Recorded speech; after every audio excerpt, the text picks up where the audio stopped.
When it was announced that Alien was going to get a TV series, I was actually very excited. I'm a big fan of the Alien franchise, as most people are. The first two films being highlights, of course, for me and many others. Alien 3, not so much. Not a fan of that one. Figure I should give you the lay of the land before I get into my thoughts on this TV series, spoiler free, of course. For the most part, I'm pretty forgiving for the franchise. Alien Resurrection, I actually enjoy. It's dumb, it's ridiculous. There's a baby hybrid human alien that says, "Mama," at the end. I'm in. Okay, I'm in at that point. I even dig the crap out of Alien Prometheus, warts and all. It's a beautiful looking film with a great score, and I could get into why. But then, unfortunately, we get to Alien Coven shit. That movie was atrocious from top to bottom, but overall, I'm very positive. Even the new Alien Romulus, I really ate that up. Yum, yum, yum, yum.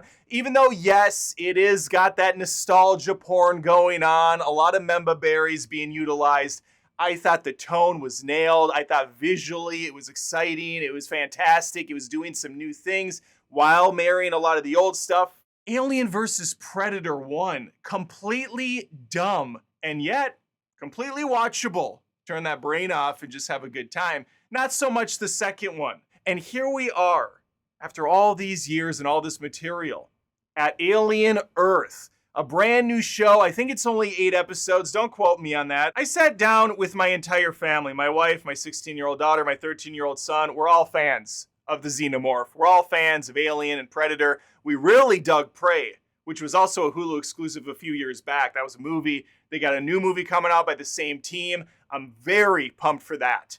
But let's focus on Alien Earth. And before I get into the reasons why this was such a massive letdown for me, if you wouldn't mind subscribing to Adam Does Movies if you find yourself enjoying the content on YouTube, Spotify, and Apple Podcasts, I would appreciate it. It's free of charge here. It costs you nothing. It's such a good deal. You know, outside of the Hulu membership, Alien Earth didn't cost me anything either, except for 2 hours of my time out the window because I sat and watched this shit.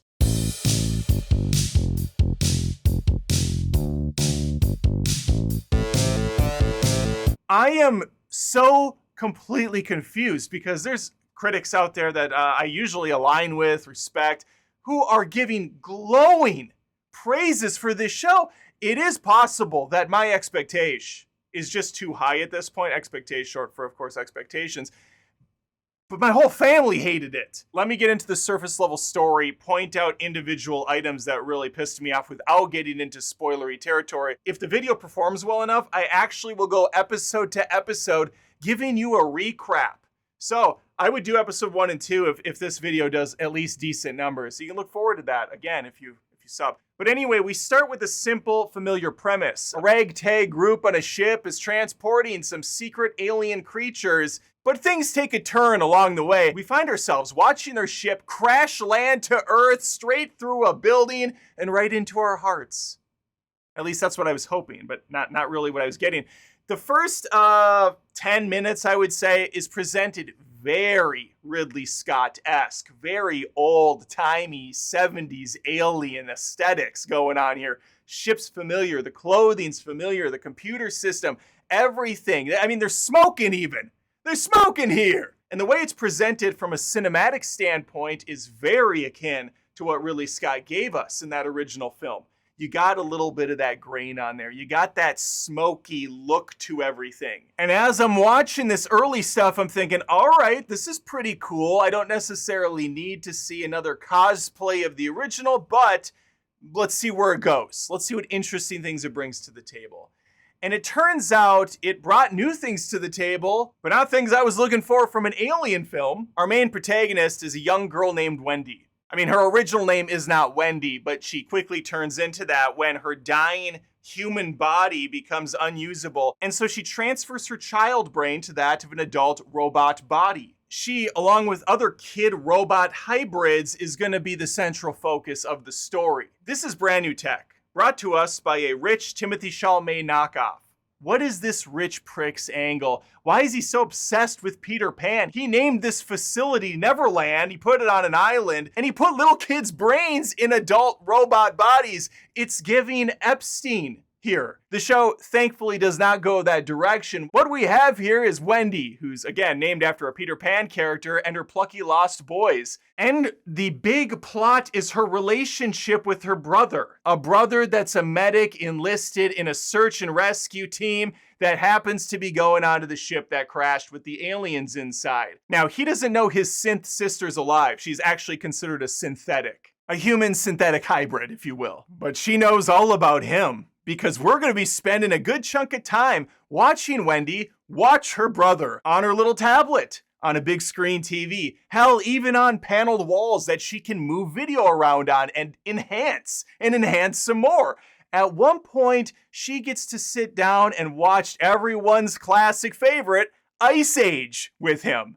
Listen, I know that Disney owns basically everything now, so it's fun to do a little bit of synergy here and there, cross-promote their media, but did we really need to go all in on both Peter Pan and Ice Age? I shit you not. There is a scene in this show where she is recollecting her previous viewing of Ice Age by thinking about it as the sloth himself half fades up next to her. Sid the Sloth comes somewhat into frame and fades out again. Is this for real? How are people liking this show? When we are not being lulled asleep by an incredibly boring ass plot, again, between Wendy and her brother, and putting some focus on these billionaire companies and some of their seedy underbelly, we jump back to the crashed ship once in a while that has different types of aliens running around this thing. First up is Eyeball Squid. He's an eye with little tentacles that he scrambles around with. Then there's large bug spider thing that sometimes slimes down and crawls around people's necks. And we can't forget giant plant pod that hangs upside down and, well, that's what it does. Are there any other aliens on this ship? Oh yeah, a xenomorph! A xenomorph that makes its first appearance by going dick first. And by that I mean the back of its head that gets more and more shaft-like, more phallic with each passing alien movie. They really went girthy with this thing, and the first shot is seriously a window view, and you see him start to like back up like a truck. Beep, beep, beep. And I kid you not, it just looked like a penis to me. Now, a good chunk of people will forgive bad writing and just kind of a slow pace, as long as there's some awesome kills, some great gore, some fantastic xenomorph action. And I just really don't know, again, what some critics are seeing that I'm not, because we barely get any of that either. 2 episodes deep, and a lot of the carnage is done off camera or in the background. There are some cool shots where the xenomorph's skulking around, crawling up things. You're like, that moved, that was fun. But otherwise, there's just not much here that the xenomorph's doing, and there's definitely nothing new here that we haven't seen before, like 8 times. But Peter Pan and Ice Age references, maybe that's what people like. From a production standpoint, this show has a very heavy price tag attached to it, and you do see it on the screen for the most part. I do think it's jarring jumping between the ship stuff and then the Earth stuff. They don't look similar. The color palettes change, just the way it's shot and looks feels different. I found that to be jarring, and not having a cohesive vision kind of screws it up. The score and the soundtrack are easily the highlights for me. I'm really digging the new compositions they did for this, although I found it incredibly insulting and egregious that they used a song by Tool in such a haphazard, stupid way that when it came on, I'm thinking, what the fuck? This is when you use the song? Come on! And again, if I'm able to do the spoiler recap videos, I'll definitely go into my reasons why that made no sense.